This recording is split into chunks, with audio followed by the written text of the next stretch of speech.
Hi, my name is Dawn, and I am going to identify the communal and individual needs relevant to a speech. First, I would consider the situation and make sure that the topic that I am considering relates to recent events that would be of concern to my listeners.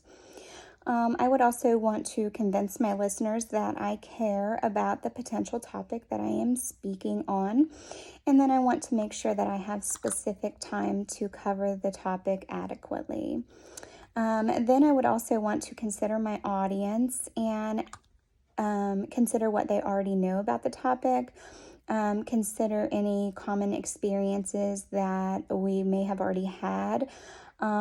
Consider what the audience has in common and how diverse they are. Then I would also consider ethical obligations. Even though I may feel strongly about the topic, I also want to be fair-minded and exercise good judgment and good standard of taste.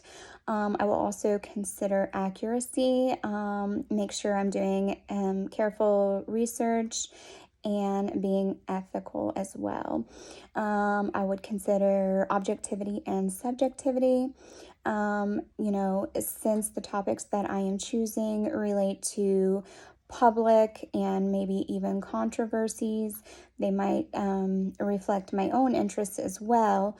I don't want to create any biases or, ill feelings about these topics. So as an ethical speaker, I want to make sure that I am approaching the topics fair-mindedly. I will also consider taste and judgment. I will try to avoid topics that others would find embarrassing or offensive. And then I will consider what type of speech would be needed, whether it be informative, persuasive, entertaining, instructive, ceremonial. And then, I would just provide my audience with the right type of speech, so that they can, gain the understanding or, whatever it is that they need to gain from my speech. When it comes to Maslow's hierarchy of needs, I would, starting with the physiological, I just want to make sure that they are, feel like they're in a safe place. I'm providing structure and clear instructions. They're feeling their sense of love and belonging. I'm showing friendship through smile, humor, and, the setting is intimate. And that we're all respecting each other and being honest, and there is a sense of trustworthiness.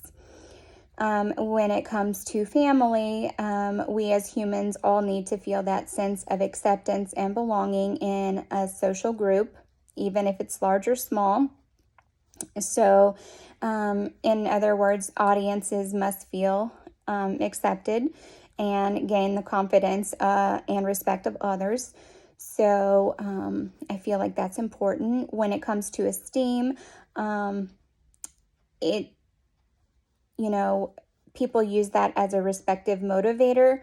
So, recognition is an external motivator, attention also external, social status also external, accomplishment and self-respect are internal. So when it comes to self-actualization, according to Maslow, we all crave a purposeful life. So then there's nothing more rewarding than feeling like you've reached your highest potential. So, it's good for all people to, have that self-actualization. And then if self-actualized people tend to have motivators such as truth. Their own personal stories must be truth. So if I'm telling a personal story, I would want to make sure that it's completely truthful. Justice, I would want to be just to my audience always. Wisdom, I want my speech to be stimulating, and something that my audience would enjoy. And then, Finally, I want my speech to have great meaning to my audience. I want it to be something that they will actually like and get a great takeaway from.